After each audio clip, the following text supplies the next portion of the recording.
It's the ProfitDig Radio Show.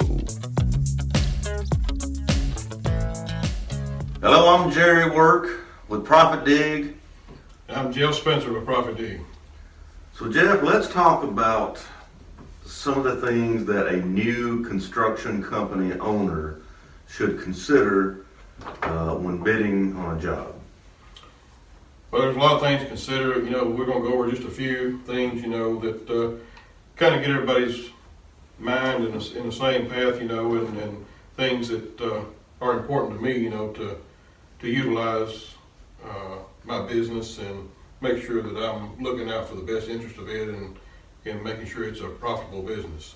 All right. One thing that I would always, check first and foremost is to make sure that you are bidding on a project that you have the resources and the means to complete. And what I mean by that is, if you are awarded this project, you're going to have to fund it. Your portion of the work. You're going to buy materials, you're going to do payroll and insurance, so on and so forth. So make sure that you're not overstepping your boundaries to where that you don't have enough capital on hand that you can provide this job with the materials and resources needed. So if you only have $82 in the bank, You probably better start off a lot smaller. Yeah. All right. What's something? Next thing is most all projects going to have bidder qualifications, and of some sort, to make sure that your company meets the requirements that they are asking for, whether it be insurance requirements, background checks, depending on what kind of project you're bidding on. Make sure that your company is suitable for that project, because time is money. You don't want to waste your time bidding on a project and find out they can't award it to you because you don't have the qualifications to do it. Okay. Another item is, just like we talked about, is make sure you have the right resources, and there's always going to be a deadline on the project, and also a time to start.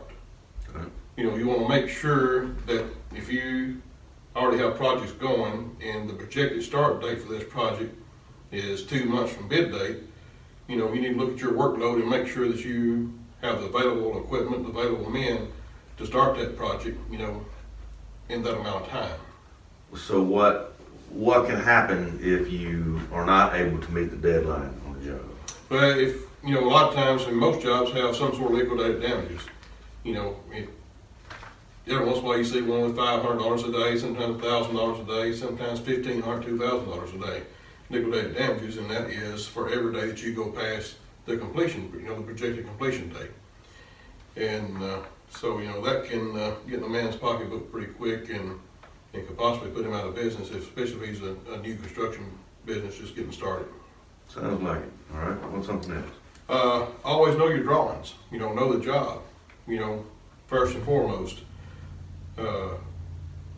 Look at your drawings. If somebody comes up to you and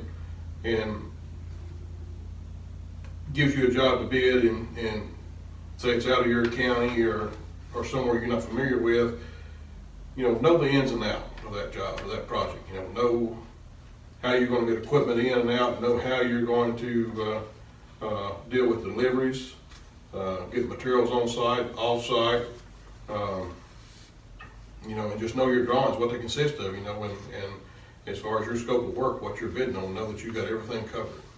Can you always get all the information you need from the drawings, or is there ever a need to actually go to the job site? Yes, you always need to visit the site, look at, because you've got existing conditions, and, it may be a site that, got some demolition work. It may be an existing site that's going to be tore down and start over, fresh, and, could be, terrain variations, and everything else. You need to just study the site. Okay. Go make a visit. All right. What's something else? Well, we talked about a minute ago, about the start date, and make sure that you can.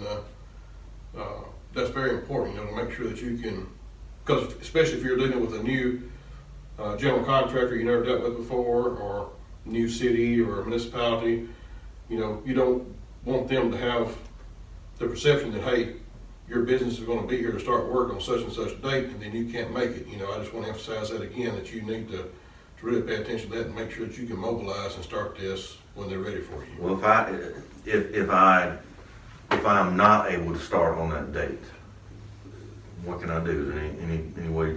Yeah, there's other things you can do. I mean, you can look at subbing your work out to someone else or hiring another crew and renting equipment, to make that job happen, but you need to plan for that in your bid proposal. Okay. If you know that you can't possibly meet that start date, or there's a chance you can't, you need to figure on enough money in your bid to cover that in case you have to sub it out or have to hire someone else. So that's going to cost you more money. Yes. To perform your part of the job. Exactly. You have to sub it out. Okay. Mhm. All right. Then, you want to look at, it should be available. Most sites, nowadays have a soils report, a geo report, especially if you're in excavation work or utility work, you want to look at the type of soils you're dealing with, and it may be an unclassified project. If it is, the liability is going to fall on me. Unclassified. What does that mean then? Well, just like whatever the site is, whatever it takes to get it to the proposed site that you're looking at, the finished product. If you got rock, or if you got bad soils, you've got to undercut, ship out, and then you got to haul good material in to make it work, then you've got to figure that in your price. And so it's very important to see what kind of soils and stuff you're working with, what your rock levels are, and just make sure that you got all bases covered, and you're not going to be going in the hole right off of that. Well, what if there is no soils report? What do you do then? Well, then you need to exclude. You need to have qualifications in your bid. In your exclusions and qualifications, you need to exclude rock or exclude any unsuitable soils, and just protect yourself. Whoever you're bidding to, your GC or whoever you're currently bidding to, they will. They're used to that sort of thing, so they know they've got to pick it up somewhere if you exclude it. All right. What's something else? You need to make sure that when you are looking at a job, don't go into it, 1 or 2 days, try to put a number together. Make sure you've got ample time, to put together a decent bid for that project that gives you time to study the job, study the site, and just do your homework, make sure that you know the ins and outs of that project before you ever start. If you get someone that says, hey, I want you to do this project, it bids in 2 days, I need you to give me a number.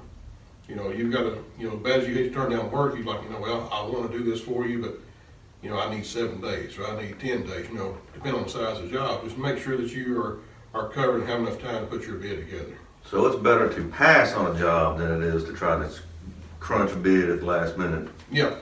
Okay. Yeah, most definitely, because, if you go into a project and you miss something, and it may be something that's crucial to that project that you miss, and it may, have a large monetary value to it, and if you miss it, then the GC's not out, the owner's not out, it's you. Mm-hmm. The bidder, you're the one that's took liability for it, and so it's going to cost you or your insurance company money and could potentially put you out of business. Okay. What's something else? You need to make sure that you know the specifications for this job. You may be used to dealing with one area or working in one area, and this may be out of your comfort zone. And most municipalities and codes departments and different cities and different counties, have different specifications for the type of work and what they're looking for. Just make sure that you know the specs for that particular project that you're going to be involved in before you get started, to make sure you got all your bases covered. All right.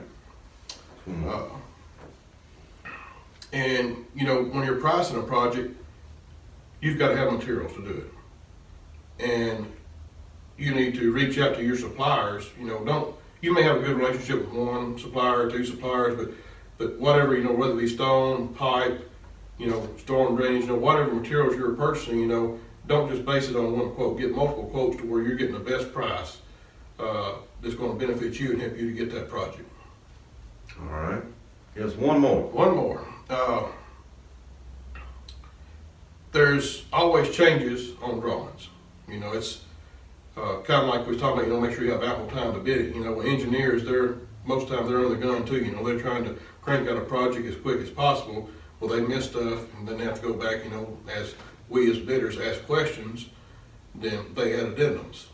And, you know, always make sure that you know how many addendums have been out, make sure you reviewed all of them, and always ask whoever you're bidding to, you know, that you need the latest addendum that's out on this project, make sure you got all your bases covered. All right. So Jeff, why should we listen to you? What do you know about this stuff? Well, I've been doing this now as far as, I've been in my whole life, since I was, you know, probably 14, 15 years old. And I've been doing this professionally now for probably 15 years. Okay. Professionally estimating? Estimating and project management, yes.